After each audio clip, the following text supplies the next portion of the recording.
I'm Bev Adams. I'm an independent demonstrator with Stampin' Up. I'd like to show you this cute little box. It uses the Window Box Thinlits, and that is coordinated with window shopping. You can buy them together and get a 10% discount, but I wanted to use it more for Valentine's Day. The greetings in window shopping didn't quite make it for this project for me. So I'm bringing Crazy About You in. Crazy About You has greetings for a lot of different things, but I'm going to use Crazy About You. I wanted to point out this particular piece is an almost exact image from the Sending Love Designer Series paper. They're not near each other in the catalog, but I loved when I saw that. So this would make a very good side for your box if you decided to go that direction. Here's another box I made with the same Thinlits. I used the dots and this really beautiful detailed inset that can go right here. This Thinlit set also has these pieces that you can use to cut out on the top, leaving a center band. I found because this piece has a thick frame and a very thin frame, it was really hard to figure out exactly where the center was. So I just put some washi tape there so I can use that to center these pieces a little bit better. On this experimental piece, I didn't use it, and this was really not even at all, even though I was trying to be very careful. To make the box, you will need 2 of these pieces, and I am using a half of a 12 by 12 sheet, so this is 6 by 12. You can make it with 8.5 by 11 cardstock. I'm just going to cut it out. This has got that ridged cutting side, so I'm going to put that side down. Top it with my clear plate and run this through the Big Shot. I'm going to be using the number 6 and the number 5 curvy hearts from Sweet and Sassy Framelits. These are my taggers. This is the bottom of the box, and so I'm going to tilt my heart so it fits in this design, and the bottom of the heart needs to be towards the bottom of the box. If you're using these pieces that come with the Window Box Framelits, you're going to use these going this way, but when you cut out the piece that will be the top, you need to flip these around to go this way. But this one's a little bit simpler. I'm just going to use the one single heart. So I'll top that with my clean, clear plate and run this through the Big Shot. And while I'm cutting out things, I'll also cut out that larger heart, just from Whisper White cardstock. And I'm also using this funny piece. It will flag the end for a banner, and it will also give you 2 crease lines. So I have a 7/8 inch wide strip, and I'm just putting this at the end.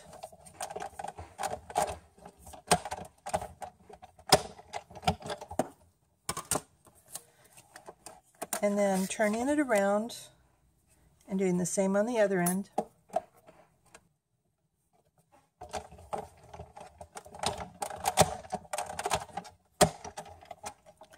As I'm putting my framelits away, I wanted to share, I stole this idea. I have a bad habit of watching lots of YouTube videos, and I see these wonderful ideas and I say, oh, that's a great idea. I need to try that out.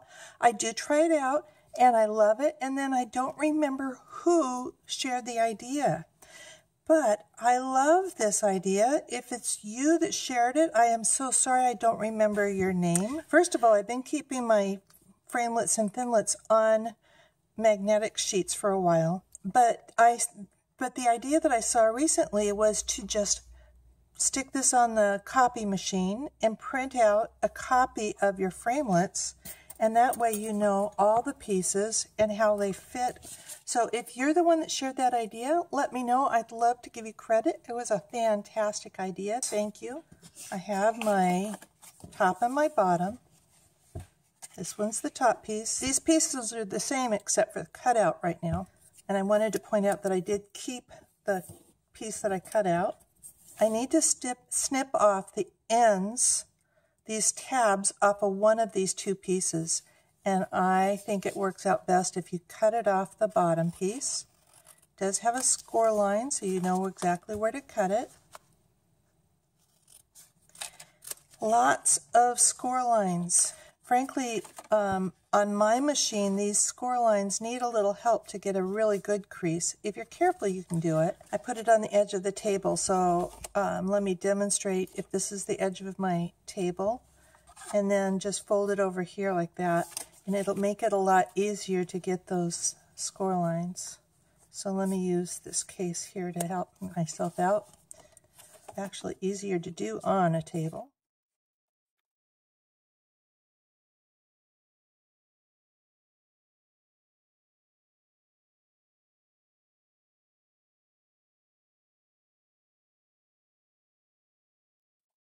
And I will do the other piece with my table, and I'll come back, but I just wanted to show you how I do that. Then I have a piece of square window sheet. This is 1 3/4 inch square. I'm just putting a glue dot in each of the corners and just sticking that behind. I am using some of that Designer Series paper, the Sending Love Designer Series paper stack. This comes 6 by 6. And I have cut it up. These are 1 1/2 inch squares. You'll need 5 of these. And another piece to cut this out. If you have a piece of 3 by 3 1/2, it works nicely. You're going to decide which side you want to show, and then trace around the opposite side with this hexagon piece.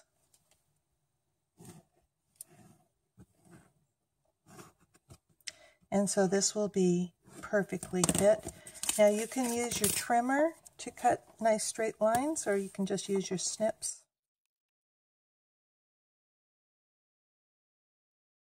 This Designer Series paper, all the papers have a red side with white elements and a white side with red elements. I think it looks best personally to have the dark red side showing. So this is the bottom of my box. So I need to have my Designer Series paper facing this way for the bottom. And remember, they're going on opposite. So this top piece needs to be facing this way.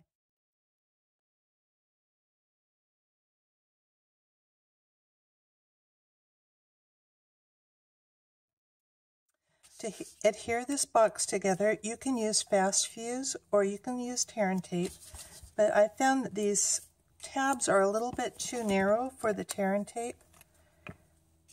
I think it works best to use the liquid glue and then let it dry for a little bit.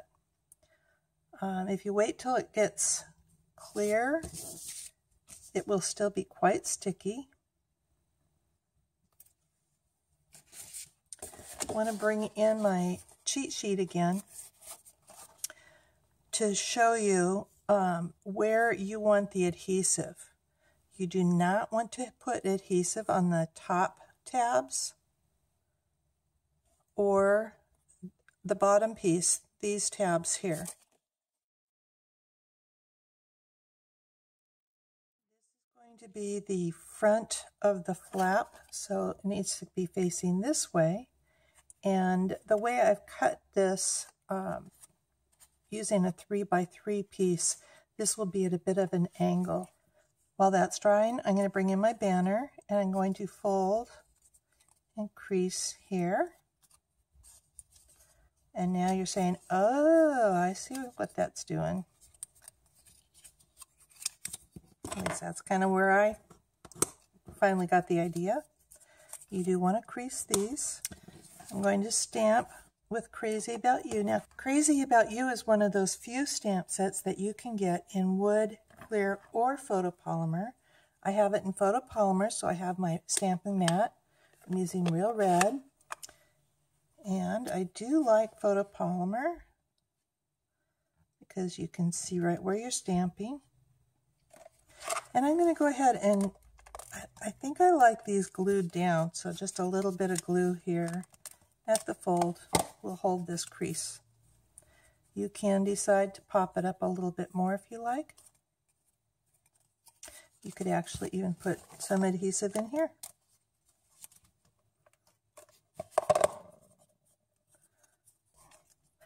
That multi-purpose liquid glue is starting to dry, so I'm ready to put it together. I'm starting with the bottom, the one with the window in it, bringing these sides in.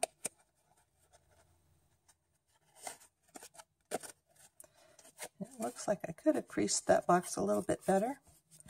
Then this other tab goes on the top, connects these two.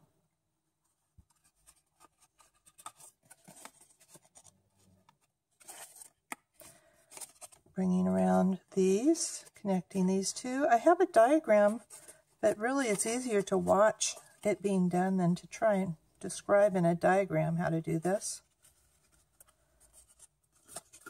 Bring this around, tuck that in, tuck this one in. And the tabs allow these to tuck in and close my box. Tuck that in. You don't want to fill it too full though, because you don't want your sides to pooch out or anything. And you don't want it to be pushing up on the top. But if you've done all of that, it should fit in nicely. And I must have overfilled it even still, so I'm just going to put one little glue dot up here to help give that a little extra stick there.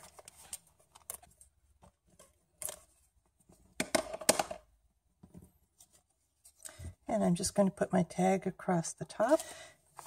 And I'm really going to live wild and crazy, and I'm going to put dimensionals on both of the hearts.